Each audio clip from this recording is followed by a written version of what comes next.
this again. Watch.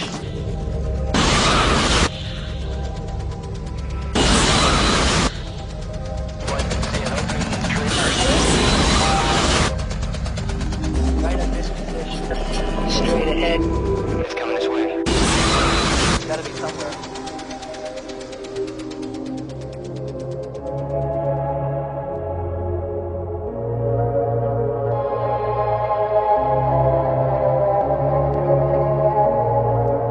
Drum and bass of jungle zijn benamingen voor het nieuwste genre in de elektronische dansmuziek.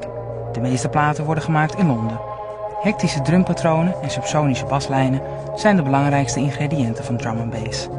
Terwijl grote artiesten als Björk, Jamiroquai en Therapy zich door deze ritmes laten beïnvloeden, verblijven de makers van drum and bass meestal buiten de schijnwerpers. Zo komen de jonge twintigers achter de namen Photek en Source Direct slechts buiten als ze zich verplaatsen bij BMW of Ferrari. En zit Square Pusher, die met het album Feed Me Weird Things wekenlang hoog in de moordlijst stond, het liefst de hele dag in zijn studio.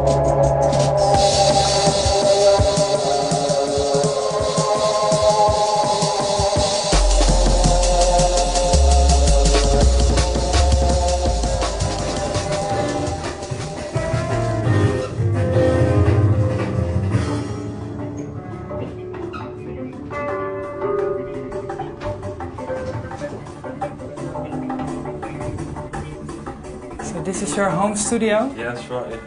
This is Square Pusher Central. Yeah. You work here all the time? Yeah. Basically, it's my full-time residential studio. Okay, so I'll just basically I'll run you from that again, and I'll show you what happens. It's that, it all breaks down into separate layers. Basically, drums on its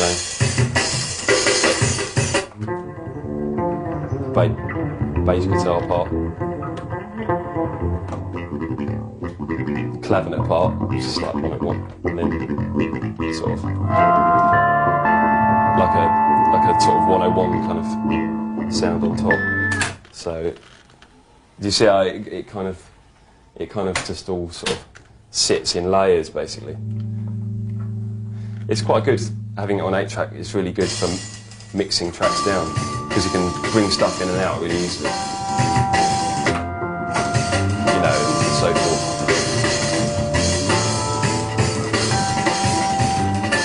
So that's how it works. And also you can do this.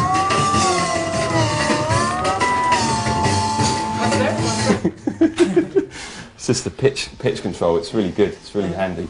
You can speed tracks up or down, but I generally don't speed them up because they're always too fast anyway.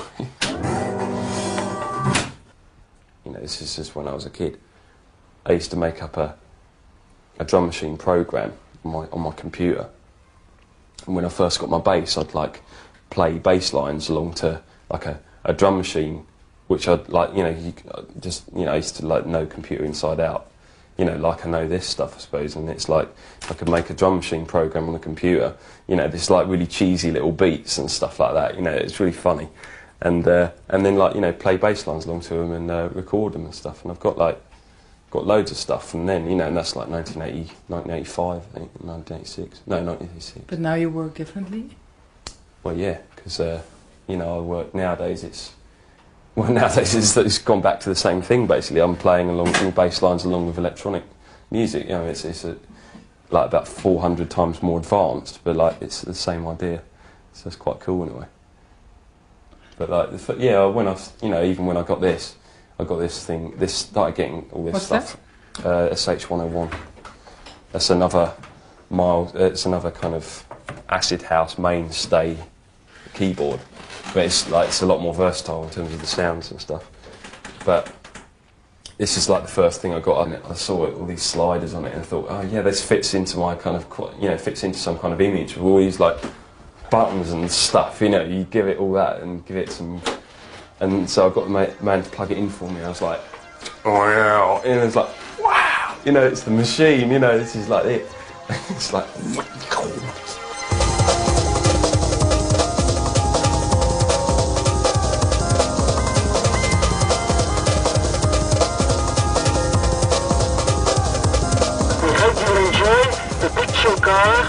26. We'll be back with you later. I'll let the engineers know you're here. Is there anything else you need to tell me before you've been blocked? Has anything changed? It was just, I don't know, do you reckon I could do some kind of sound check at some point? I'm afraid not, no, there really isn't time, I'm afraid. No. The PA's all perfectly tuned, so it's a case of plug in and go. In the first 5 minutes, the engineers will be setting the levels and getting everything sorted for you, but the PA's basically ready to go now.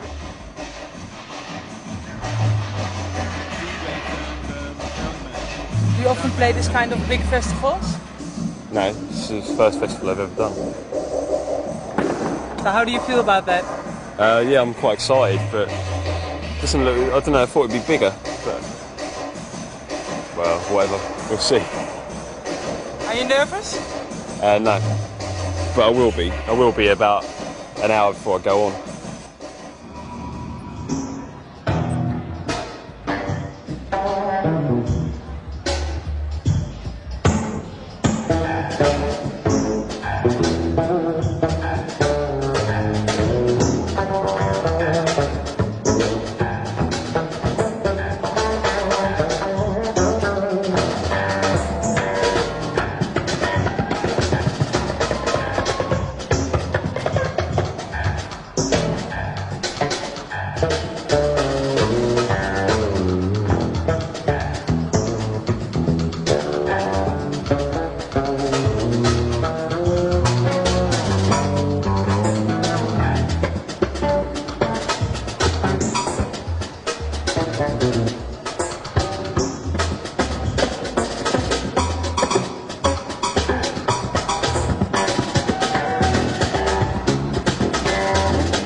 I don't have a coherent kind of picture of what I want from music, you know.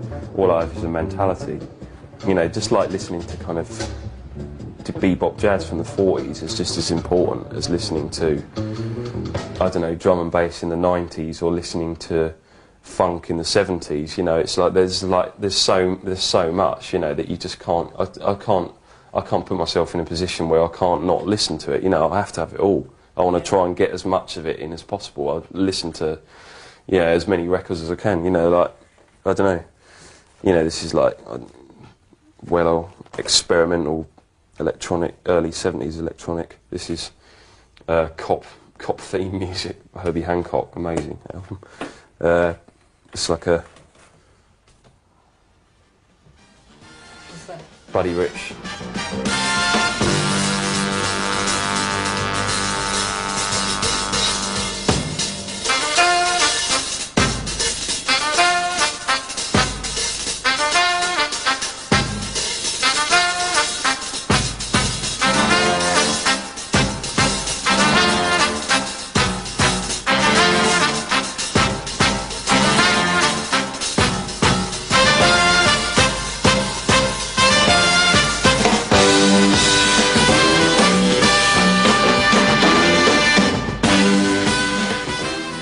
The thing is that all of the rhythms of drum and bass aren't new. Nothing about it is new at all. The only thing about it is new is that it's made with a sampler.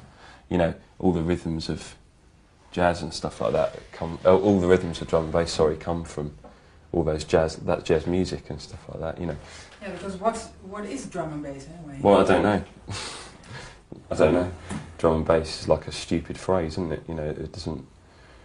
You know, it just means like sort of, it's just like a term which like people use, isn't it, for make it easier for them.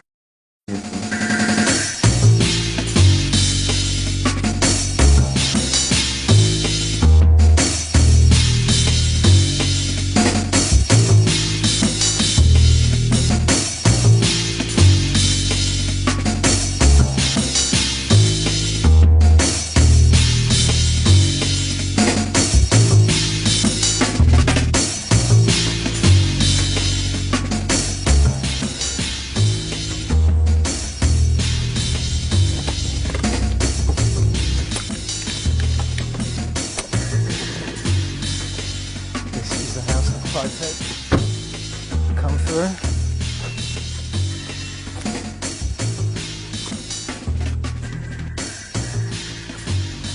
You can see I'm a keen gardener as well. Right, mate. Front room. This is Mark, does the artwork for the label.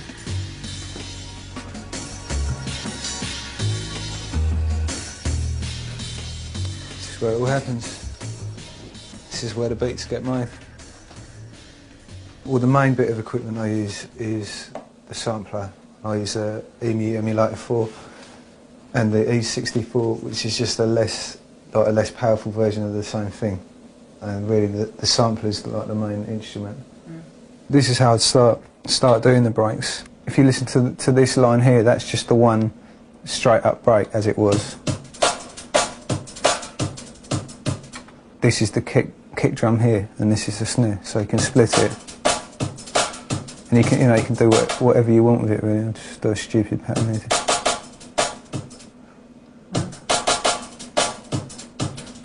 So that's the main sort of jungle technique of making the drums. And then I usually put a few sounds over the top of the drums once I've done that. So if I go to some guitar bits that I played, so it sounds like you've sampled a record.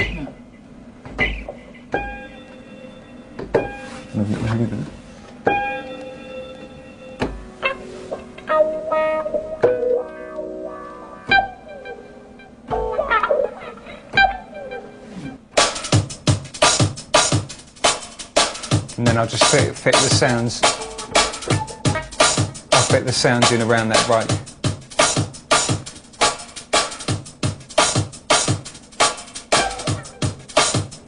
Basically, I'm interested in just rhythm and textures of sounds. That's kind of what I pick sounds for the texture of them, and they might make trigger me thinking about old records, like old jazz records, or soul or jazz fusion things.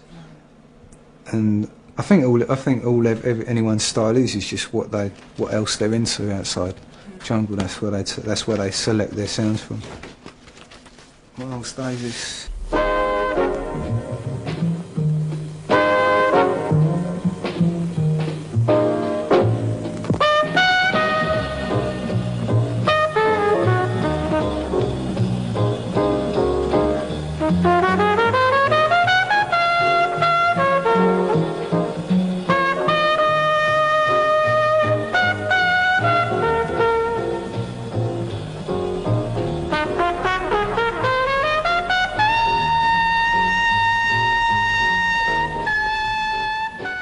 How did you pick up Miles Davis? Well, really, it's through just sort of 60s jazz, because I played the saxophone for about 4 or 5 years ago. I took out the saxophone for about a year, and just got obviously through listening to hip hop when I was younger, I got into jazz that way, searching out where all their breaks came from, and I just started listening to a lot of stuff like John Coltrane, and Miles Davis was one of those, that were part of the same group. This is just the kind of sounds that we're looking to make with drum and bass at the moment.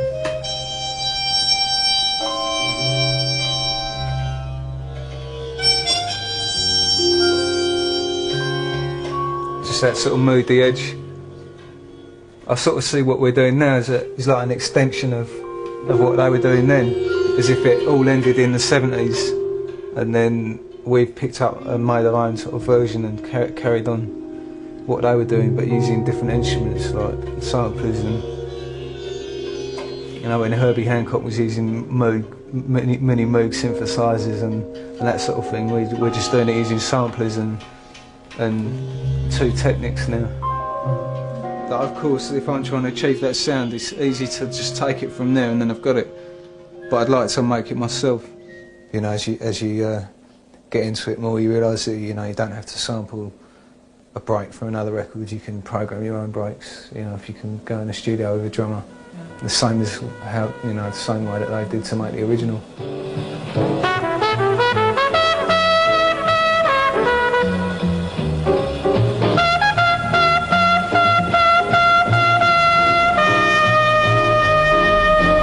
You're living here outside of London. Do you meet a lot of other musicians? Well, there's quite a few of us who live like around this area. Bookham's about half an hour. You know, Goldie's in Camden, which is on North London. J Magic's in Watford as well. Source Direct, they're about 10 minutes away. Can you describe the music that Source Direct make? Dark, very dark music. It's like film music, really. Film music and sort of a kind of jazz fusion sort of sound. But you know, with just with the sort of jungle hardcore edge to it.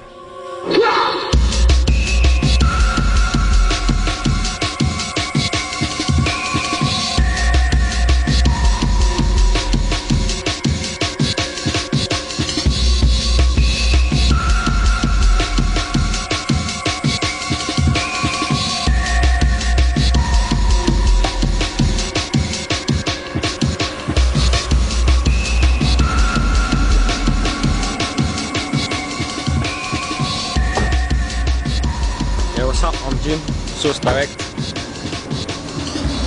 This is Phil.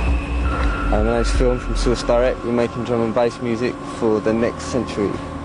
Check the rims.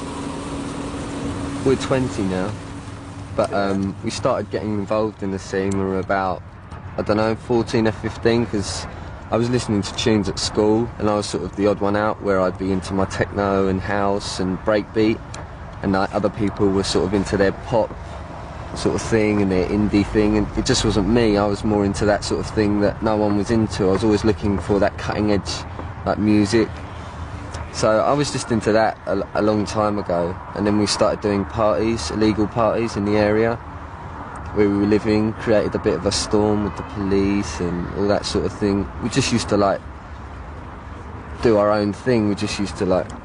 Are you still in school now? I kind of left school before the exams came round. It was, had like a little nervous breakdown. I couldn't deal with being sitting in a class having someone tell me what to do all day, day in, day out. And I was completely not interested. I could read and write and I can add up, and that's all I need to know. I sort of just started to smoke cannabis and sort of realised that the whole college was just like a load of bollocks, really.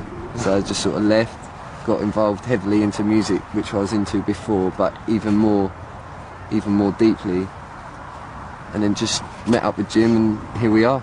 We started making tracks, and there was kind of like a funny sort of meeting with Rupert sort of in the past, because he was actually releasing a couple of tracks as Studio Pressure, to which we had bought, you know, just in the previous months. It was like, fuck, you know, you're making these beats as well, same way. And he liked Goldie and all this. We were like, well, you know what I mean, we know each other. It's like, so we sort of got on immediately, us two and Rupert, and you know, that's where our friendship came in.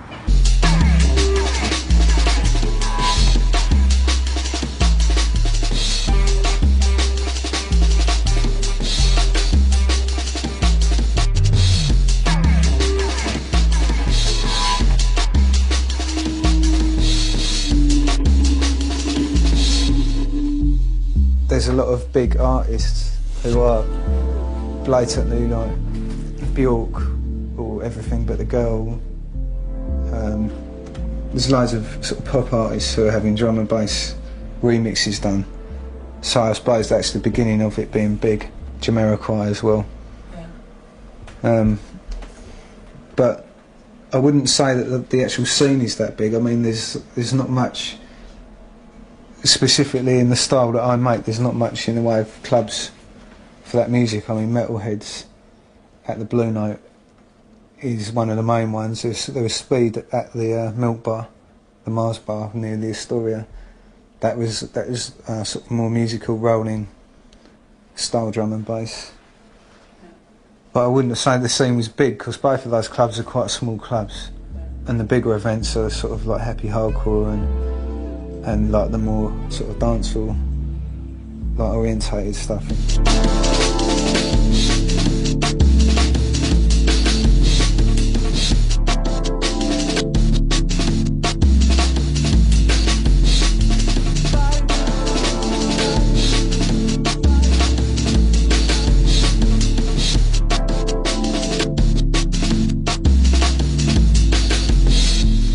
seems like the big artists want someone to do a remix to show that they kind of they're on like the cutting edge of music, and you know, and it makes them it gives them a bit of street credibility. I suppose, and it's good for the people who are doing the remixes. Of course, it gets them. You know, if the person buying the Therapy record turns it over and he's drum and bass on the other side, then they get a little bit of a clue about what it's about. We had 2 BMW M3s. Dark machines. We just like them because they're fast. I mean, you feel it. You have that sort of superiority on the road. It's just fun. It's quite boring around here, really. At the end of the day, you've got your beats. You know, you can take your drugs and whatnot, but again, that's constant hassle when people know who you are with the police and whatnot, because they definitely keep their eye on us, definitely. Oh yeah? Oh yeah, yeah. Can you give an example? Well, we've been done over quite a lot of times, been pulled over and completely searched and been followed, and do you know what I mean? The whole bollocks. Police around the house, the whole lot. We feel in Hertfordshire, I mean, there's no clubs or anything that play the music we like. There's only a few things to do, really. We feel that we just like to drive around in our fast cars, we make our beats, we like to chill in these sort of quiet country pubs, we like to see girls, and that's about it, really. There's not much else to do, it's quite boring, like the country of England.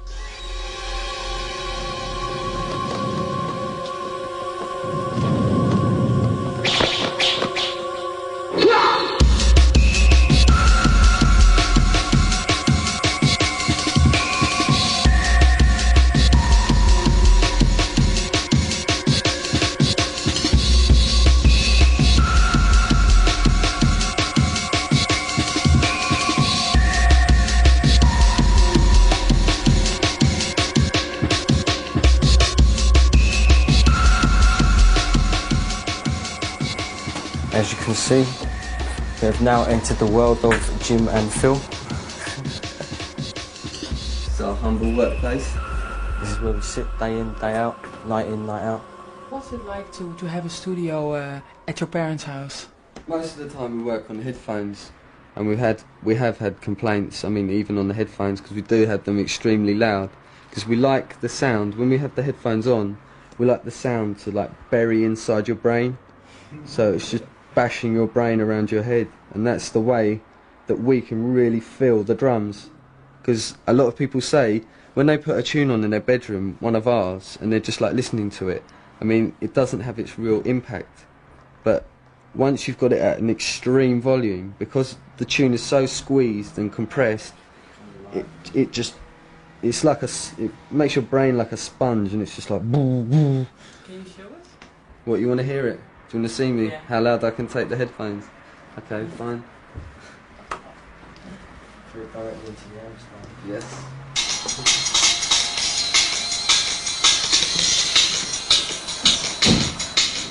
It's quite difficult to like define your own sound. You sort of search for it. You just like go back to your like old influences, like all the old breakbeat that we've listened to, all different styles of like jazz, like fusion jazz. Are you ever inspired by anything else than just music? Do you see any images in your head while you're making music? Well, you can't really describe an image that I would have. It's a feeling inside you, man. That's there, that comes out through the music. Yeah. It's a feeling like when the music suddenly changes this way. It's like, yeah, you made yourself feel it needs to go this way, and it kind of takes you there, and the music then forms itself around the way you want it to feel. And it's like, yeah, you can have something like suddenly like bang, it's just there, it's just right. Do you know what I mean? It's fuck, yeah. Got that little shock there, and there's something you can hear in the background slowly creeping up, and then suddenly you start to focus in on that while the sounds are still going, and it plays tricks with you, do you know what I mean? And that's your soul there, helping the listener listen and fucking go, shit, yeah, it's going this way, this way, this way.